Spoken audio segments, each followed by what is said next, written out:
you need to do some environmental testing on your body and see where you are. And you might be fine, but find out. 60% of the aluminum you've been exposed to in your entire life goes into your bone, and 90% of the lead.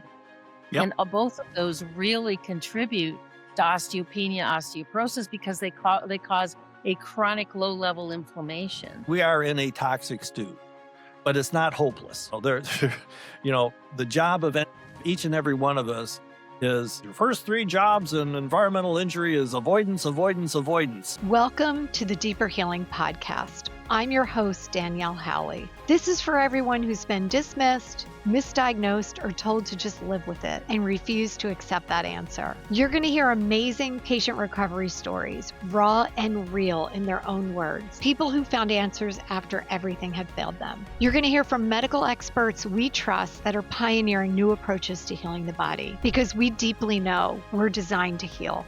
Let's dig in.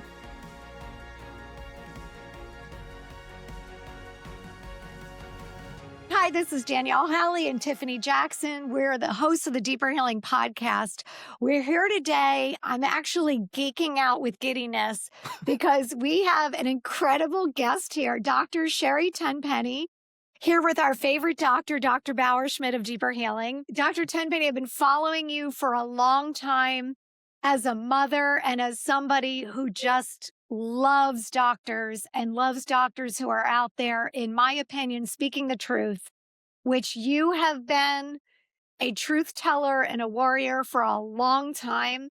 I admire all of your work that you've done throughout the years, and we're just so excited. So I know one of the things that I really felt made you famous was you're talking about the vaccinations and the vaccines and what's going on, and digging down into the clinical research and mind-blowing stuff. Dr. Bauerschmidt's background, environmental medicine, and I think it would be really interesting to connect the dots today between the environmental toxin load that we're just getting every day in the world, and in addition to the things that we're putting inside and on our bodies. Why don't we start with you, Dr. B, because I know you're dying to talk about that Lancet article.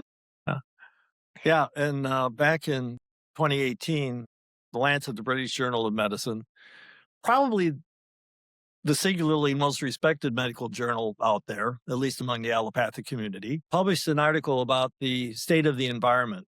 And in this article, it was dozens of pages. They were talking about the link between environmental pollution and deaths. And they were able to directly correlate that 16%, or about 9 million deaths a year, were sudden deaths were directly attributable to environmental pollution. A lot of that happened to be with air pollution, but they weren't eliminating any. They didn't break it down into subsets. But the bottom line was that at the time of that publication, they were talking about 140,000 new chemicals having been developed since the early 90s. In a revision of those 140,000 new chemicals, 5,000 were in active production. So tens to hundreds of tons were available. It's actually to the point, if you do the calculations, for every man, woman, and child in this country, I could arrange to have delivered anywhere from 250 to 500 pounds of chemicals to their doorstep every day of every year right now. So we are inundated with that. Now, on top of that, a follow-up article by the Lancet came out and said that there are now up to 25% of worldwide deaths could be directly attributable to pollution. And that if you look back at the numbers, if you look back at the rise in the amount of chemicals being produced on a yearly basis, and things like, and they broke it down, they were describing the following people that have trouble paying attention, people that can't focus, people that are having difficulty processing executive function. Does that sound like anybody to you, Dr. Tenpenny? Like most of the people that we know, right? Yeah. It's that huge thing that's the total body burden that is surrounding us. And it's been most evident in our children. And that then kind of raises the question of your specialty of how do vaccines contribute to the total body burden, and what, if anything, can be done about it? And that's the conversation I'd love to have today. And so I'm gonna toss it. I'm gonna toss that hot potato over to you. Well, it's just, vaccines are just, I call them foreign matter.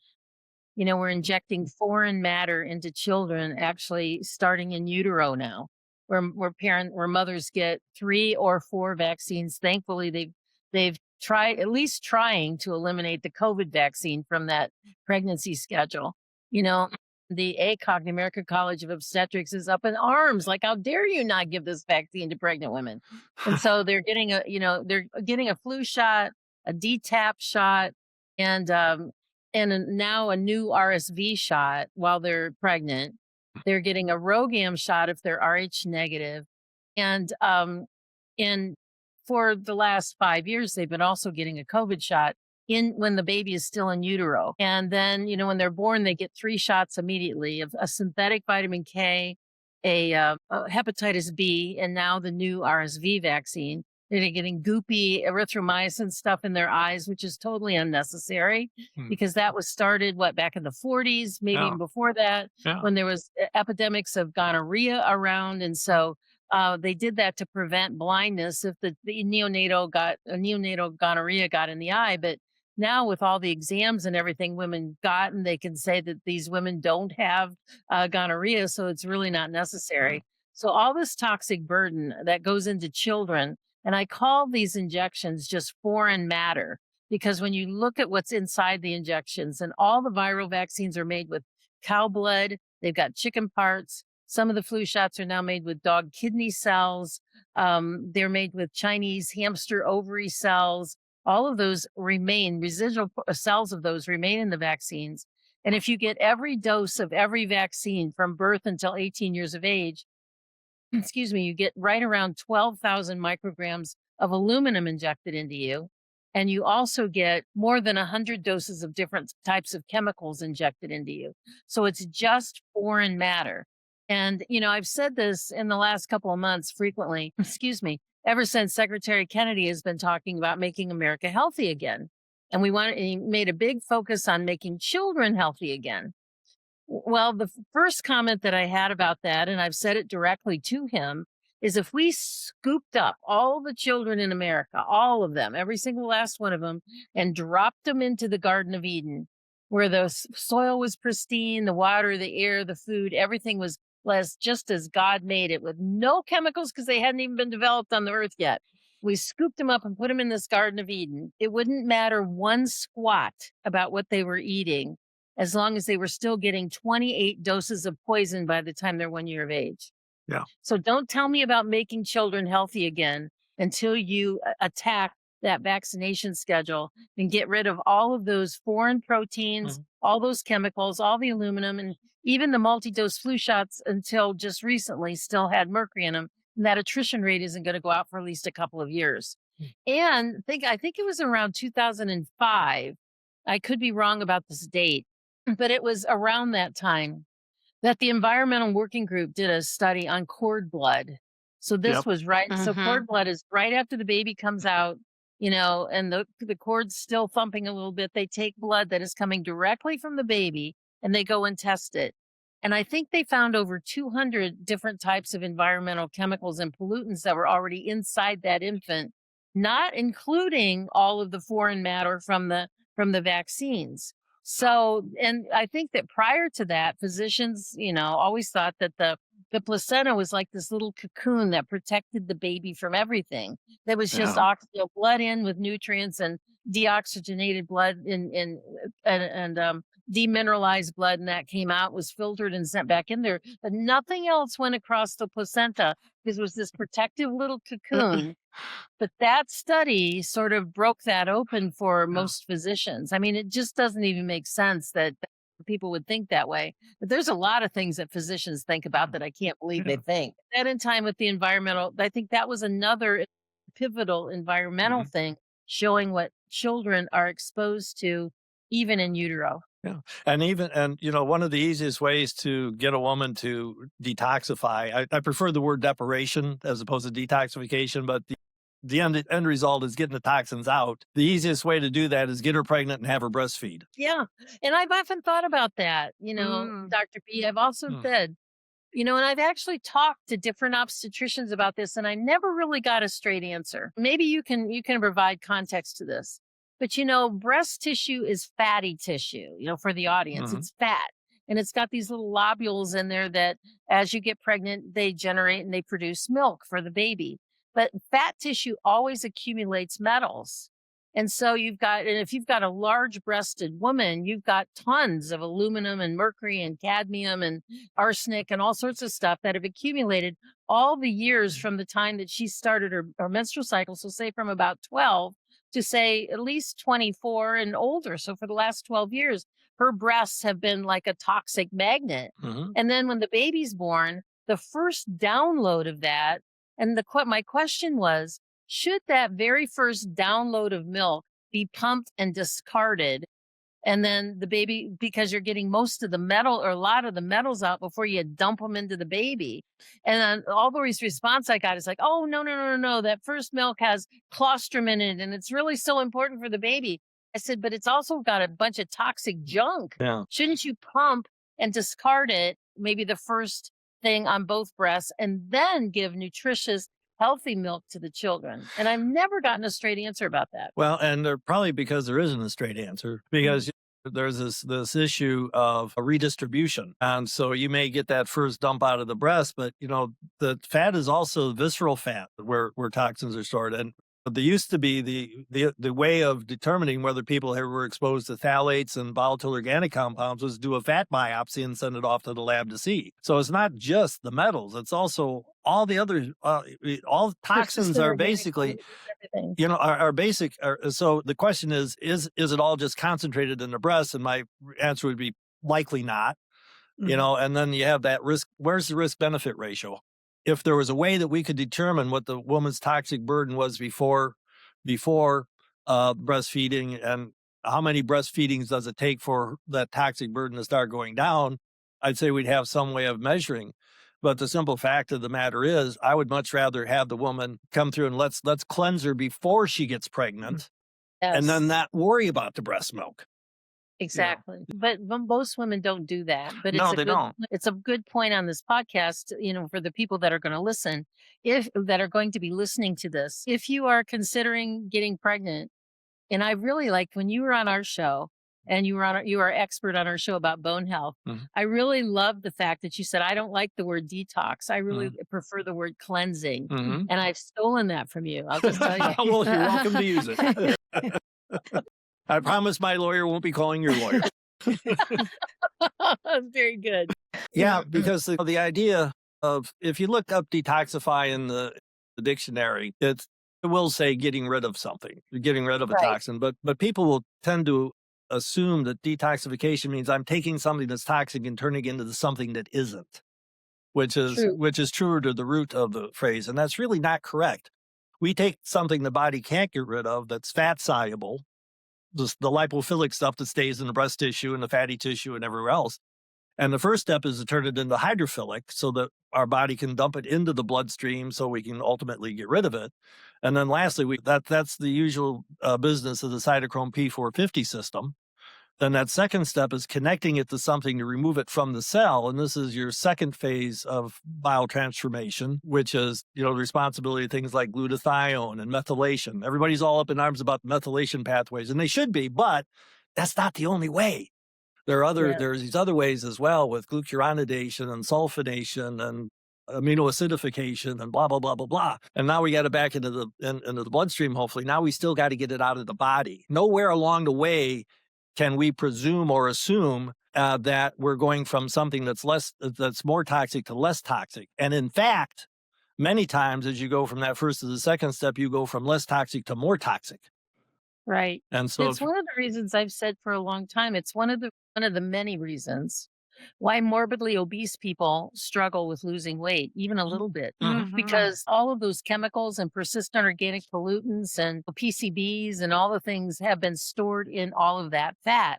And if they lose it too quickly and dump it into their bloodstream, it's poisoning themselves. And the body doesn't really let you do that really readily. Yeah. And so it's a big circle for people that haven't tried to eliminate those metals before they try to lose the weight. If they're just trying to lose the weight, they're actually kind of poisoning themselves as opposed to cleansing their body and trying to get rid of these chemicals and metals, and then lose the weight. And then the weight will come off a lot faster too, and a lot easier. Exactly. And this is the point where that third phase, that getting it out of the body, that most people fail. There's really 4 ways it can leave. Leave in your stool, it can leave in your urine, it can leave in your sweat. You can leave in your breath to a degree, but I kind of reserve that for like onions and garlic. And if any one of those pathways is impaired, and oftentimes I see with biochemically sensitive folks that they don't sweat well because their autonomic nervous system is out of balance and their temperature regulation is off. And so you lose that, and then say you're constipated on top of that, you've wiped out over half of your phase 3 elimination. And you start losing weight, you're exactly correct. You start losing weight, those toxins build up and you feel bad, and you kind of go, I felt better when I was heavier. Screw the heart attack. I'll take it. I'll take it over how I feel now.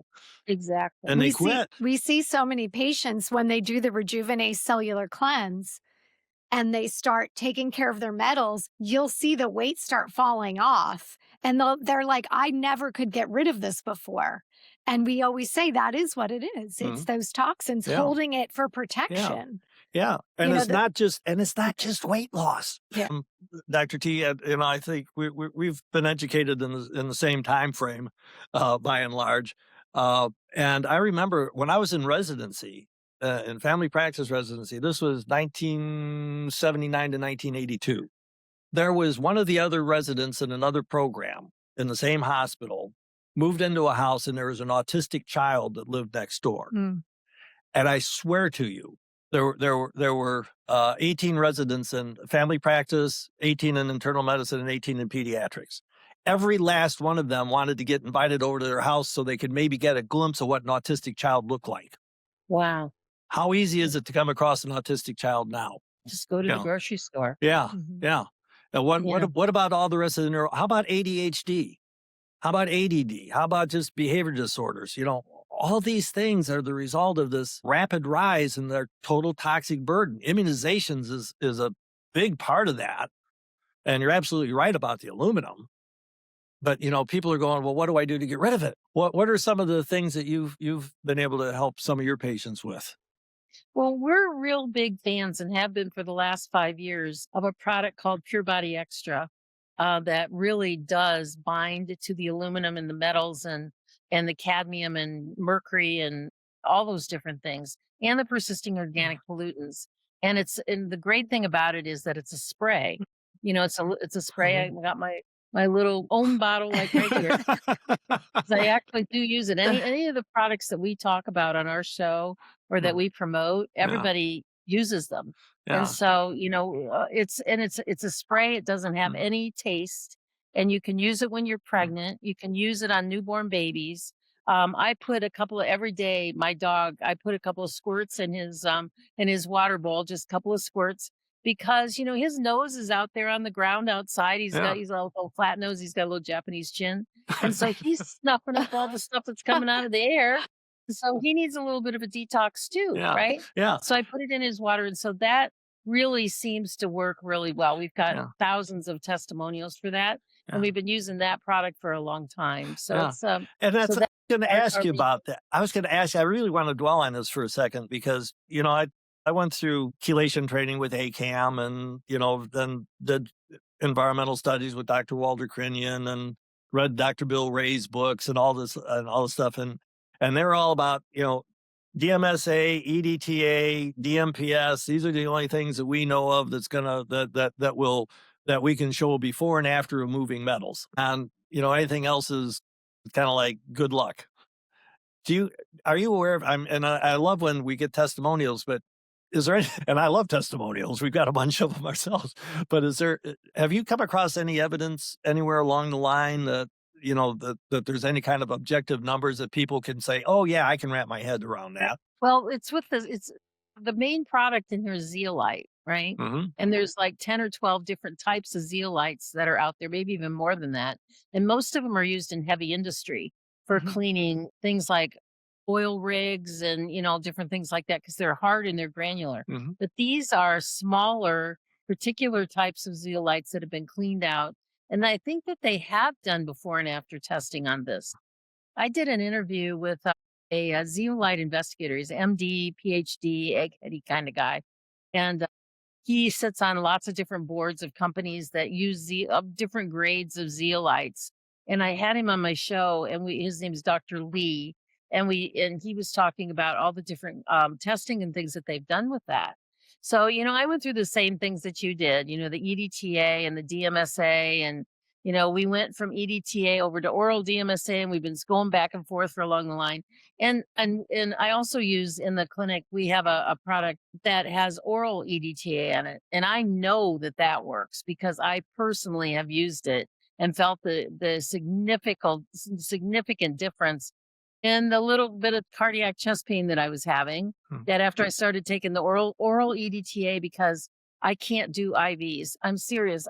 If I go to get my blood tested, sometimes they use the pediatric catheters and they have to poke me 9 times to get like a drop of blood. I said, I really am an alien from another planet. I have no blood in me. Well, So if you are, we're from the same planet was just because I gonna have the say same that. problem. I've never been able to do the EDTA, IV. So the oral EDTA does work, and it's and I always tell people what I've told people about chelation for years is that if you've got a bathtub full of toxic stuff you're wanting to get rid of, you can use a kitchen pot, you can use a cup, or you can use a teaspoon, but all of it will eventually empty out the bathtub. It will just take longer if you use a teaspoon than if you use a kitchen pot. And so all of it, I think all of it works. It just works at different rates of speed. Yeah, and I'm gonna suddenly shift gears because when you're talking about zeolite and binding metals, you know what else? You know what else does that? Is glyphosate. Oh, yeah, for sure. Glyphosate was originally developed as a descaling agent for metal pipes.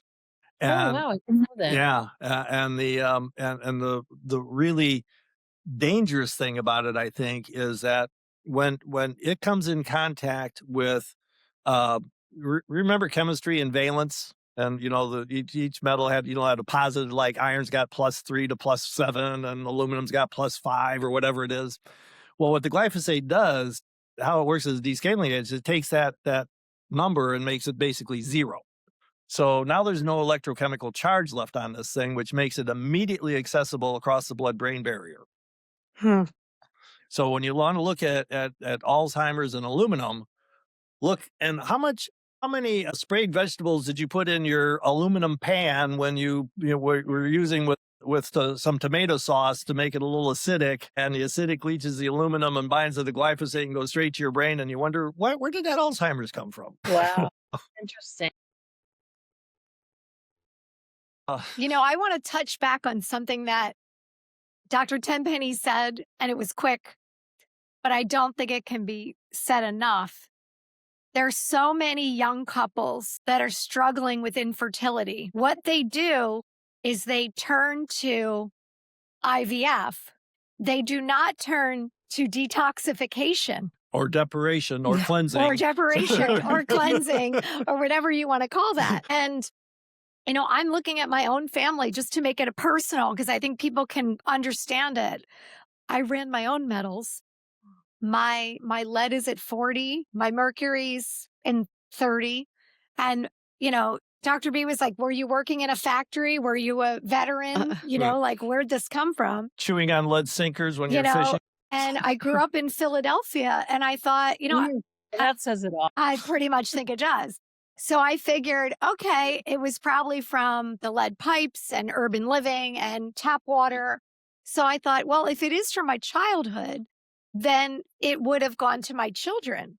So I decided that it was probably, I had my daughter, in my late 20s. I thought, I'm going to test my daughter. My daughter's 22 now. Don't you know, her levels are off the chart. So I'm like, okay, we're stopping this generational metals going into the next generation right now. So we're working because she wants to be a young mom. I'm like, no, we have to get cleaned up. So I want to encourage women out there. If you're like, I want to have healthy kids, you need to do some environmental testing on your body and see where you are. And you might be fine, but find out. And interestingly enough, when Dr. B and I last month, he was my expert on bone health, right? And I did a whole presentation. And part of our membership is they get a white paper that I write, they get a PowerPoint presentation that I research from scratch and record. And then we have our Ask the Expert, which is where Dr. B was our expert last month. And the PowerPoint that I did was on vaccines, the vaccines that cause the most harm to bone. That was the thing. But in doing that, I researched and I found that 60% of the aluminum you've been exposed to in your entire life goes into your bone, and 90% of the lead. Yep. And both of those really contribute to osteopenia, osteoporosis, because they cause a chronic low-level inflammation. So that's another step when women get told on the other end of the scale, they've got osteopenia, you got to take this drug or you're going to end up with osteoporosis. No, they need to clean out their body, clean out their bones, stop the inflammation, and then they can actually even do some things to kind of heal up their bones, like the Juvent. I know you guys have a Juvent in your clinic, to restructure your bones, the right kind of bone health supplements. But I don't think any of those things work, or they don't work as well unless you cleanse the bones. Nothing works as well until you cleanse the body. Yes. And going back to the IVF, going back to the Lancet article, one of the connections they made was even low levels of lead causing that neuroinflammation, leading to all those autistic and ADHD type activities and behaviors. And lead it also goes to the brain.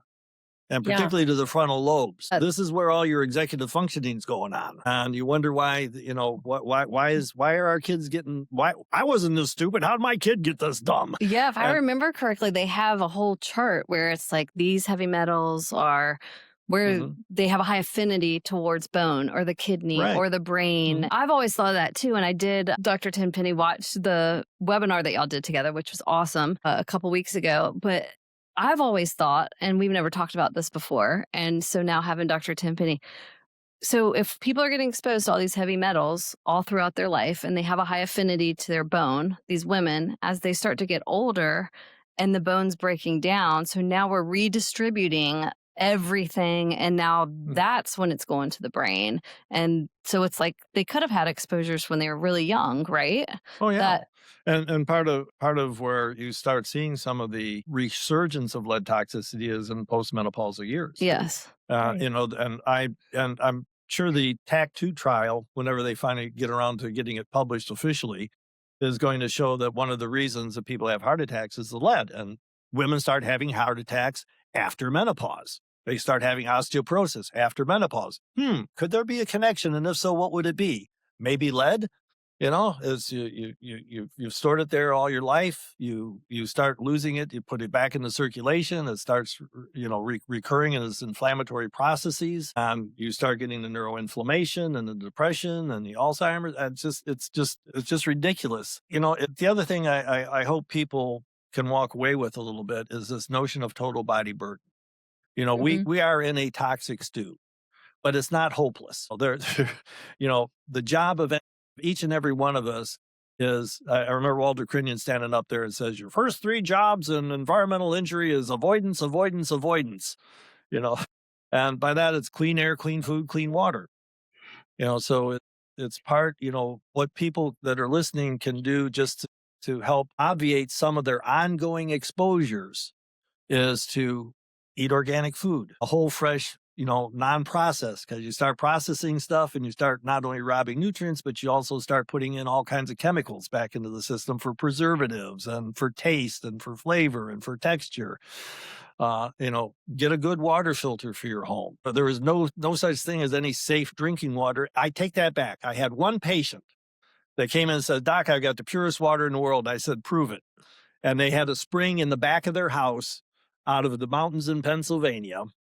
And they actually sent it off to the lab I suggested, and it was absolutely pure. Wow. Can we bottle that and send me some, please? Oh, my gosh. in big quantities. Yeah, yeah. Yeah. And so I think it's interesting, with this whole MAHA movement, make America healthy again. And we're so worried about red dye, blue dye, yellow dye, taking the dyes out of something that we shouldn't be eating anyways. Exactly. It's not food. So we want to make our crappy junk food healthier. I mean, is sort of an oxymoron in there somewhere? It really I'm is. so excited that we take the yellow and the red dyes out of craft products and which isn't food. Yeah, And keep so we eating make all the sugar. food that we shouldn't even, because all those products, especially ones that come in a jar, when you read them, still the first ingredient is high fructose corn syrup. Yep. That's right. Nobody's talking about that. Yeah. And so we're trying to make junk food that we shouldn't even eat anyways healthier. I guess it's a step in the right direction because America has a junk food of addiction. And so if we can make their addiction a little less addictive and a little less bad for them, I guess that's really good. Yeah. But it shouldn't be the big win that it's sort of celebrated as. No, it's not. And but at this point, I'll take any win. Well, you have a point there. Yeah. And I think this is a way that there's no question that the chemical dyes are toxic. I don't think anybody there's no debate about it like there is for glyphosate or Roundup or any of the thousands of herbicides, fungicides, insecticides that are out there. So I like to think of it as the first chink in the armor. And if we can begin to crack this, maybe we can shave off a big chunk of toxicity that's inundating us. But we're up against a hard battle. Yeah, there's a lot of money out there that's got a vested interest in maintaining things just the way they are. Well, yeah, and the facts. And let's get back to that for a second, because you're absolutely right with the metals and their inflammatory properties. And again, though, we got to look to try to what can parents do and it has to go back to the fertility as well. Mm-hmm. I mean, there are so many hormone disruptive chemicals, and metals are big among them. Mercury will shut down your thyroid. Mercury will interfere with your sex hormone production, and also they interfere in ways like receptor site blockade. If people don't come to understand that hormones are nothing more than cellular messengers, they're telling your body what to do, when to do it, and how to do it. Well, if you don't have enough of them because you've got these chemicals or toxins interfering with production, that's one thing. But they also interfere with receptor site blockade. So you may have, and this is where people come in and they say, Doc, I've got my hair's falling out. I'm fat. My skin's dry and scaly. I can't stay warm in cold weather. I can't stay cool in hot weather, but my thyroid's fine. I go, no, your thyroid's not fine. You have a problem with your thyroid. And it's not that you don't maybe have enough, you can be within the range for any given thing, but still have an insufficient thing to do the job because of the toxicity that you're also carrying with you. Years ago, this would have been about 2004, I was working with a company out of Framingham, Massachusetts, and they were trying to bring to market a different type of iodine product. And the study that they set up was so poorly designed, it's no wonder it failed. But that's beside its point. But the doctorate that I was working with out there, he had 2 PhDs in iodine lipid chemistry, like 2 separate PhDs. And so we were talking about, what is a thyroid hormone? Well, it's tyrosine plus 4 molecules of iodine. So what thyroxine really is, its function is to deliver iodine to the cells. Because once it goes inside the cells, it clips off a little piece of iodine. And we think the activated form is the T3, but actually it's the iodine that gets delivered into the cell. That's so important because the iodine is important for so many cellular functions. And then we got to talking about the interference of bromine and how that, instead of having 4 molecules of tyrosine with 4 molecules of iodine, you had tyrosine plus 1, 2, or 3, or 4 molecules of bromine on it, because bromine is a smaller molecule and it can get in there inside of the iodine, particularly if you're iodine deficient. I said, well, I wonder if these are the people that we get a blood test on that it says that their T4 levels are normal, but they have all of the symptoms of low thyroid because they have brominated tyrosine instead of iodinated tyrosine. And we've got a little bitty molecule trying to fit into a receptor instead of a big molecule trying to fit into a receptor. And that's why it doesn't work right in your body, but the laboratory testing isn't sensitive to know the difference. He said, I think you need to do a PhD. He said, that's really brilliant, So I spent a lot of time talking about that. And I said, talk about bromine, because bromine used to be is now in our white flour. We've got bromination in our white flour. Exactly. We've got bromine in hot tubs, and places like that. They went to bromine because it doesn't smell as bad as the chlorine does. Yeah. And that gets absorbed in through your skin. And so there's a lot of different places where we get exposed, and you don't even think about it, to bromine to cause the interference with what's happening in your thyroid or at that thyroid receptor. Yeah. And what we're really trying to do is deliver iodine into the cells. And the last NHANES study came out, I don't know, a while ago, 10, 15 years ago now, but it showed up to 19% of the American population was iodine deficient. And the lion's share of those people in that group were of childbearing age. So then the only way that babies get iodine for their brain function and to stimulate their own thyroid is through mother's breast milk. If the mother's breast milk is iodine depleted, then the baby's going to be depleted. And they did a couple of studies like in the early 2000s where they showed that if infants were either highly iodinated or low iodinated from the mother's breast milk, it can make a difference at as much as 10 IQ points. I remember reading that. I took a bunch of iodine when I was pregnant with my kids because of that study. It was like 20 points, I think. Like it was a huge jump in IQ for women that supplemented iodine when they were pregnant. And then they compared the IQs of the kids. Sufficient versus iodine depleted, and it's very hard to test for. We did that thing for a long time where you did like the iodine loading test. Doctors Data. I actually was teaching for Doctors Data at the time, and I stopped doing it because their loading molecule was faulty, and I actually had it tested. And they took the little pills of the supplement, put it in drops in test tubes of perchromate, which is supposed to dissolve the iodine. And this guy was working with in Framingham. He set up 20 test tubes and he put one pill in each one. And 2 weeks later, he came back and only some of them were dissolved. And so the loading dose wasn't going to be appropriate. And so I stopped doing that whole loading dose thing of the before and after with the iodine. And because blood levels of iodine is not very accurate, and because it changes and fluctuates all the time. So it's almost like you can make the assumption that you're iodine deficient because of the bromine and chlorine and fluorine in all the other halogens that are in our environment. Back to your point about environmental and environmental load. So almost everybody needs to supplement with iodine at some level, whether it's like bladder whack or, sea moss or something like that that's a little more gentle than potassium iodide is. And it's more like a food. So it's absorbed and taken into your body. And remember, you're living in a part of the country, you're in Ohio. I'm in South Carolina. Back in the old days when we still had soil that was worth growing food on, as opposed to, everything has been heavily NPK fertilizer and all the minerals are gone and everything else. You were in the goiter belt. Absolutely. And people were looking for South Carolina vegetables. They were highly prized because of their high iodine level. Wow. Yeah. And what happened then is that's when we started iodinizing, putting the iodine in the bread as a leavening agent for the bread. And, basically cured hypothyroidism throughout the Midwest. Well, then you're right. They decided bromine's cheaper and easier, and we're going to use bromine instead. Guess what happened to our thyroid function? On top of the fact that we've got all these interfering substances and the chemicals and the metals that are interfering with thyroid production and thyroid function, on top of low iodine to begin with, and we're in a hot mess.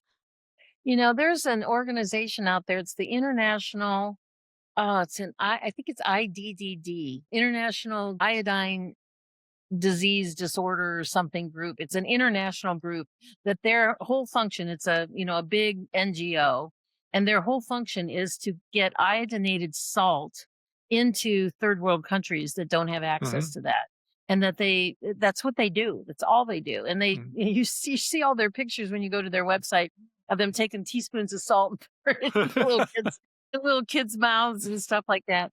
And that they have Actually, it's a bigger organization than like the World Health Organization. It's a huge organization internationally, which nobody's ever heard of. But it's this amazing organization that international something iodine deficiency diseases, international something like that.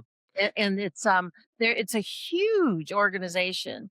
And that's what they do. And they have basically done away with goiters in third world countries and particularly Southeast Asia is where they're really focused on that. China and Southeast Asia by dumping teaspoons of iodinated salt into little kids' mouths. They solved the problem. Listen, at least it's not a pharmaceutical. Absolutely. And thank God it's not a vaccine. I used to subscribe to their newsletter because they have kind of they had a this was years ago. They had a free newsletter that they would send out about what they were doing. They used it as a fundraiser and because it's an NGO. And I always found the stories just fascinating. How they'd find these little villages out in the middle of nowhere that in poorly iodinated salt, and all these kids had these huge goiters. I mean, huge goiters, just like the ones you'd sometimes see in textbooks, but they'd see whole villages of them. And that was one of when I was really, way back in the early 2000s, I got to be pretty much an expert on iodine for a while because I was so frustrated with the endocrinologists in this community. I said, I'm just going to figure it out myself. So I did a lot of research on it. And, you get a goiter because you're iodine deficient. Your goiter sort of swells because it's trying to capture all the iodine in the environment that it can possibly capture. And that's why when they would give these kids the iodine, the goiters would just mostly shrink down if they hadn't been too scarred up to begin with. So it's really a fascinating area of medicine that we don't really talk about very much. Well, actually, let me ask you a question because this has always intrigued me. We have the kind of the two camps in the functional world about how much iodine to give. You got the low iodine group and you got the big high iodine group. Like 50 milligrams a day of iodoral versus 625 micrograms. Where do you stand on this? Well, if you're talking about iodoral, I would say don't take it at all. Okay. But, we can talk off air about that a little bit. But because, and I would really, really prefer the plant-based products. I think that the 600 micrograms is way too small. And I think that the 12,000 micrograms is way too high. And they did all of those studies with women out of Japan. And they were talking about, using fermented soy more than, is the reason that they did better. And that they eat fish all the time, which is the primary source of getting iodine is from the ocean, and so I think it's kind of like vitamin D. For, decades, we talked about vitamin D toxicity and, the dose of vitamin D is 400 IUs per day and don't take any more than that or you're going to be toxic. And I think we kept people so low for so long, we made everybody vitamin D deficient. And now everybody mostly takes, 5,000 IUs of vitamin D a day. That's a big difference between 400 and 5,000. So I think that, somewhere in the middle of that is really where you should be in terms of the iodine. And if you do it as a food product, like bladderwhack or sea moss or lots of deep ocean fish, then you're not so worried about iodine toxicity with like potassium iodide or harshness. And, for people that are listening to this, if you have a thyroid disorder, if you are taking thyroid medication, or particularly if you have Hashimoto's disease, be careful about the iodine, and you should really be working with a functional medicine physician like Dr. B, because Hashimoto's with iodine, it can swing like crazy. And Hashimoto's can either with iodine, it can either make you a whole lot better or a whole lot worse. And so that's why if you do it with food-based products, you're less likely to get that big swing. That's great.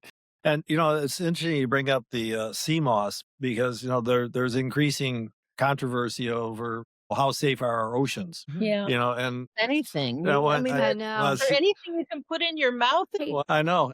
And that's why I think, I don't want anybody listening to the podcast to walk away going, oh, it's hopeless. I'm just going to go out and eat a bag of Skittles and go get immunized against COVID. Give me some red dye 40. Give me some red dye 40, please. A big dose of high fructose corn syrup, which also, by the way, in the processing, you tend to use a lot of mercury. So it's not just the is not the fructose that's destroying your liver. It's also the mercury that's destroying your brain and your thyroid and everything else. But, I found interesting. People say, well, what there is, I got some mercury. Is that I haven't had, I had all my amalgams removed 20 years ago.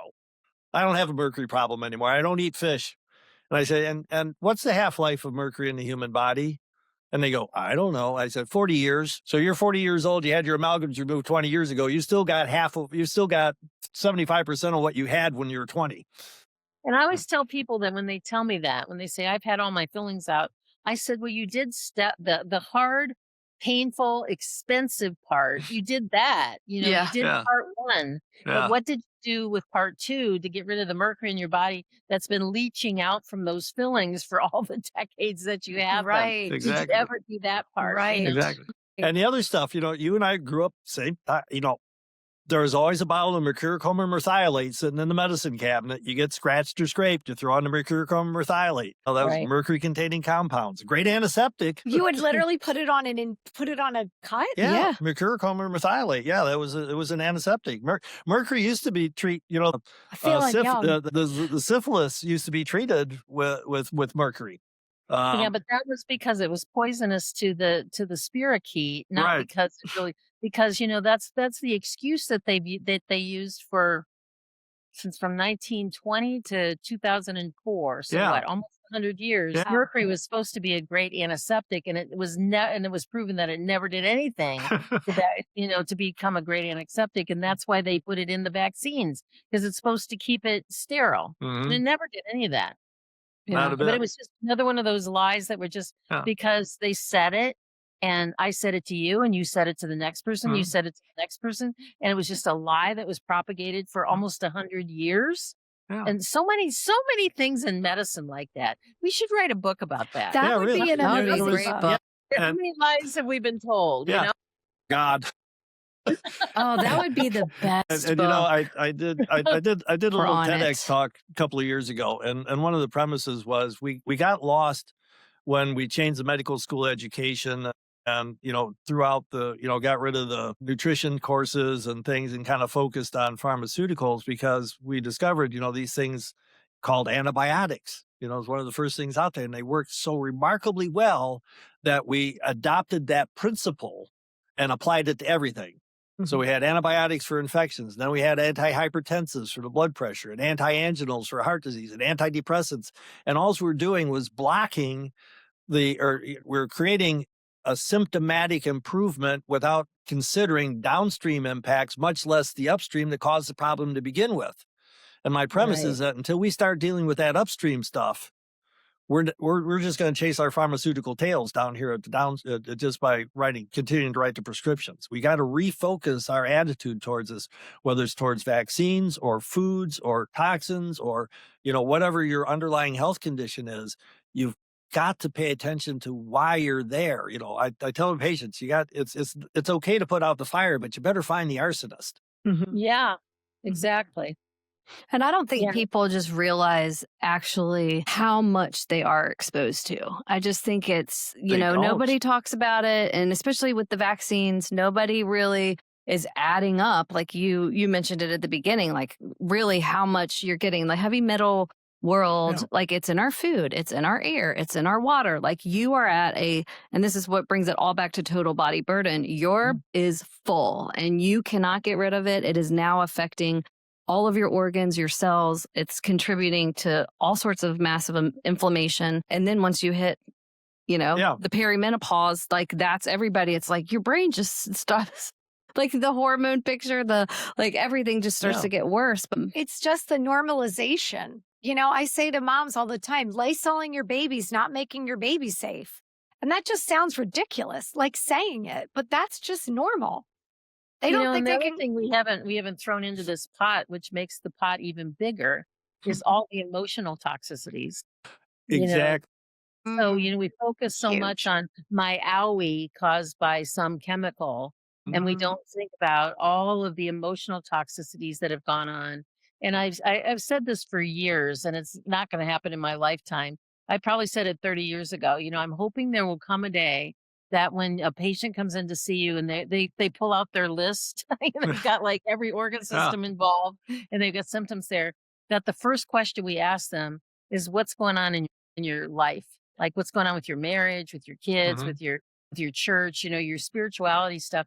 Because she's, well, I'll deal with that. If all these things get better, then I can deal with that. But we're going to deal with that first because most of that list will go away once we deal with that emotional body burden of emotional toxicities in our life that we don't ever want to talk about. Yeah, because, and you're absolutely correct in terms of the total body burden. If you, I don't care if it's an emotional stressor, a physical stressor, a psychological stressor, you pull that fire alarm in your brain and you are now in fight or flight mode.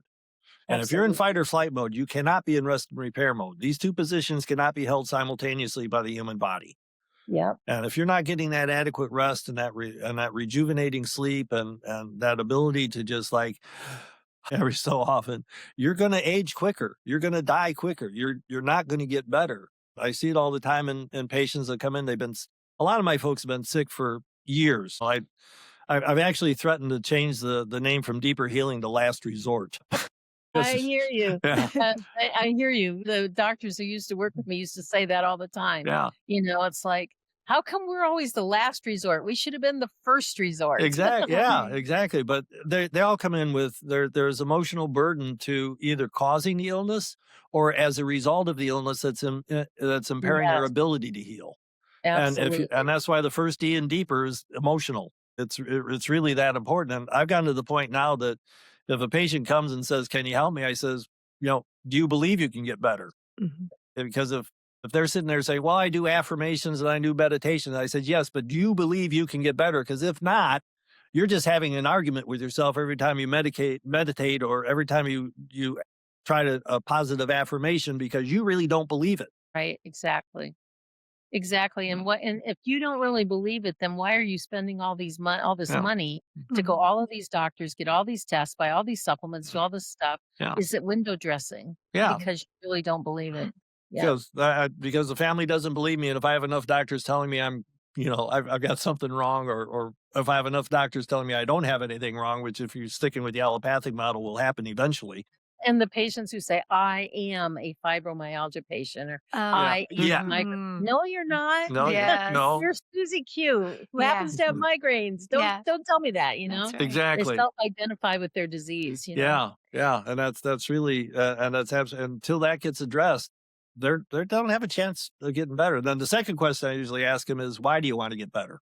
That's really good too. Because if they don't have the motivation, they may have the belief, but if they don't have they don't have a reason to get better, what's in it for them? If you can get them to focus back on, can they believe they can and why do they want to, it makes our job so much easier. And it's all about me. I want success. I want easy, I don't like all these complex people that I can't get better. Oh, now I know you're lying. Now I know you're lying. You never have hit the easy button. I have a question for you two doctors, because, talking to people you guys are way far down the journey of understanding what's happening. When people first start getting on the journey of like vaccinations, chemicals, metals, whatever, they feel very overwhelmed and they feel like angry. Like, why isn't anyone fixing it? Do you have hope that things are going to get better in our country? Get better for who? The patient? For the citizens. Environmentally, do you think that this MAHA movement will be able to move the needle? Well, I think yes, because I think it's already moved the needle. The bottom line, though, is how far is the needle going to move? Because the needle has started to move, and I call that one of the gifts of COVID. People suddenly realized how terrible the government was, how bad the healthcare system was, how corrupt all of the research and science and all these things were. And I think that, and they learned about vaccines. They're like, they got pregnant, they had babies during COVID, and they couldn't go to their pediatrician because either the pediatrician wouldn't see them or they lost their insurance. And so they couldn't go. And now the baby's 3 and they're thinking about having another one. The first one isn't vaccinated and they didn't die. They didn't die. They're Yeah. healthy. They don't have ear infections. They don't have eczema. Look at that. Can we do that with the second baby? Or do we just get lucky? And I think that people are waking up to that a lot. I've heard that more than I have in the 25 years I've been doing this. So I do believe that there is a sizable sector that are reading labels and they're paying attention to government and they're challenging their doctors on things that they didn't do pre-COVID. So I think the needle is moving. I hope the momentum continues. So that, to me, it's like, how far is it going to move? Are we going to hit a self-limiting, rate-limiting step that 20% of the population is going to get it and the rest of the people still want easy? Because I've heard that before, and I know you have too, Dr. B. It's like, I got to do all those things. No, thank you. I'll just take my Zyrtec. Exactly. Yeah. Yeah. And the other thing is, I think you're absolutely correct. The groundswell is starting. People are beginning to wake up and they're wanting something more.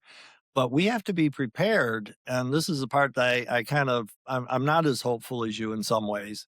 In that we're up against a lot of big money. And as you mentioned, you tell a lie often enough, people just come to accept it as truth. Yeah. And that's the whole nature of propaganda. Yeah. And we've got, for every member of Congress, there are 13 lobbyists for the drug companies for every member of the Congress and the Senate. And I think that number's a little low. I think it's more than that. Yeah, which makes it even worse. Yeah, exactly. And you've got business basically making the rules for economics, or the business is buying the legislators. The legislators are making the rules that run the economy.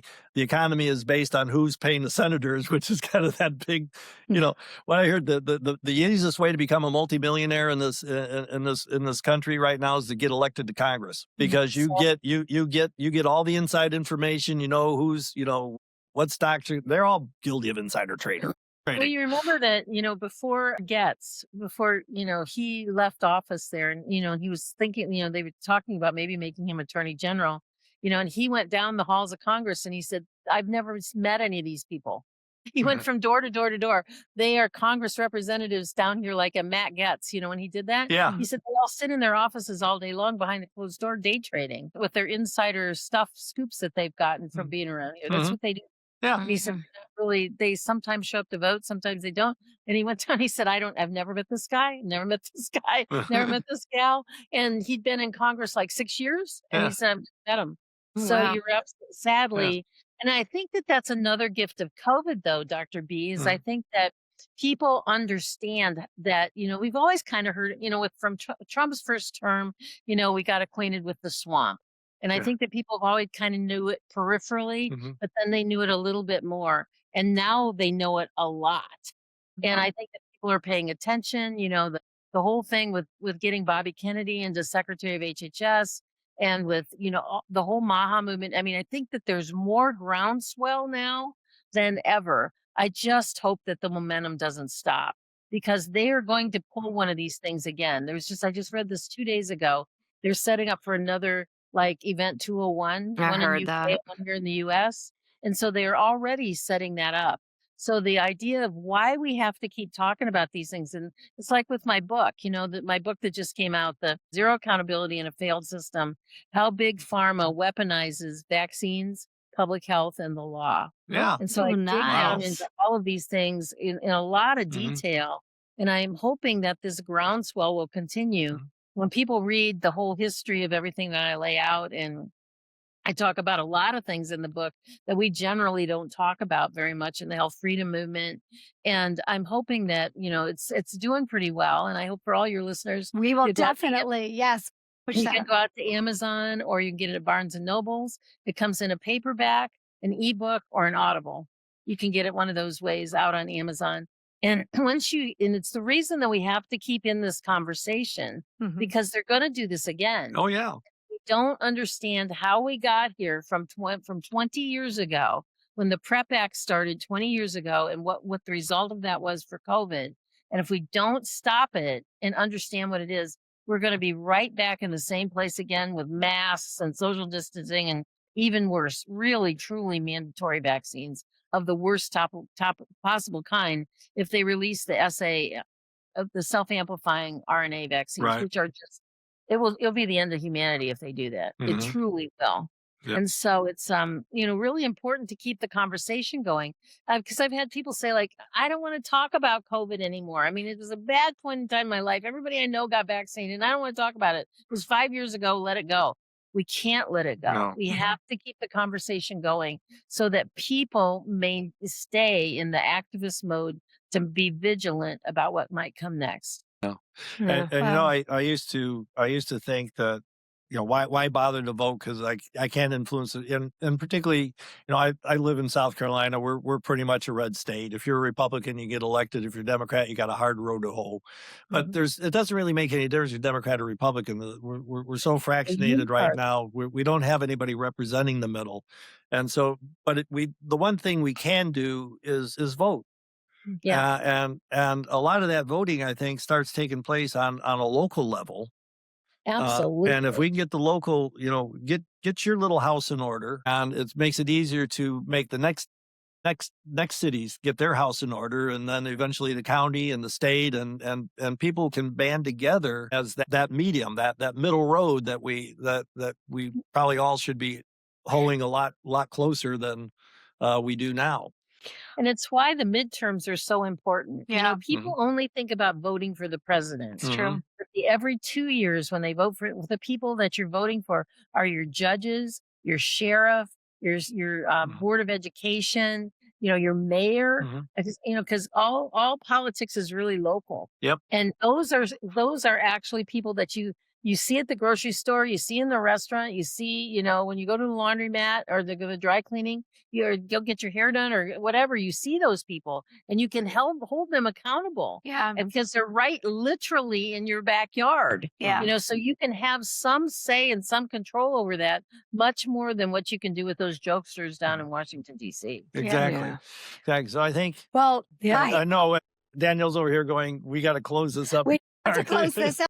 But I just want to say thank you for all of your work, your decades of work, Dr. Tenpenny, on elevating the conversation for so many parents way before COVID. And I agree, COVID woke a lot of people up. And that is the biggest gift that it really ever. But also, I'm really excited about your book. Yeah, me too. Well, let's read it. We're going to talk about that. Sorry, I don't have a copy up here. Really cool cover. We'll put it in the show notes and we'll promote it on our channels. Great, thank you. We know the Deeper Healing community. We're big fans of your work. Dr. Bauerschmidt, same thing. You guys are both just truth tellers and going against the grain for a long time. And thank you both for your decades of work trying to help heal people. Yes. It's amazing. And Dr. T, thank you for joining us. I really appreciate your time. I so enjoy speaking with you. Yes. Yeah, likewise. Yeah. Likewise. We have a lot in common. Well, I grew up in Toledo, so I wasn't that far away from where you are now. Yeah. Yeah. Oh, yeah. I was in Toledo when the Cuyahoga River went burning to the lake, quite literally. And we'll have to have you back on because we just actually interviewed a past patient of Dr. B's who was injured with the Gardasil and made a tremendous comeback doing Dr. B's Rejuvenase protocol and detox and cleansing, Depuration, all the things that we do here at Deeper Healing. And it's a fascinating story of how 12 years catastrophically injured and she's recovered. And it is an incredible story. So we recorded that before this one and they'll both be out by the time this comes out. So great. But thank you for everything. Yeah. And we'll close with thank you for this amazing meeting of the minds on the Deeper Healing podcast. Well, thank you for having me. I'd love to come back and talk to you again because this is great. This has been great fun. Yeah. Okay. Thank you so much for the opportunity. I really appreciate it. It's our pleasure entirely. And same goes for you. You need another expert. I can find one in my dictionary. And thank you, everybody out there that tuned in today. You see all the show notes, and we will see you next time. We hope this episode inspired you. Here's how to go deeper. Visit deeperhealing.com to become a patient. Online, we have loads of courses and a free toxin quiz. Subscribe, and please, please share this episode with someone who needs it. It's always that one-on-one support that really gets people to find deeper healing.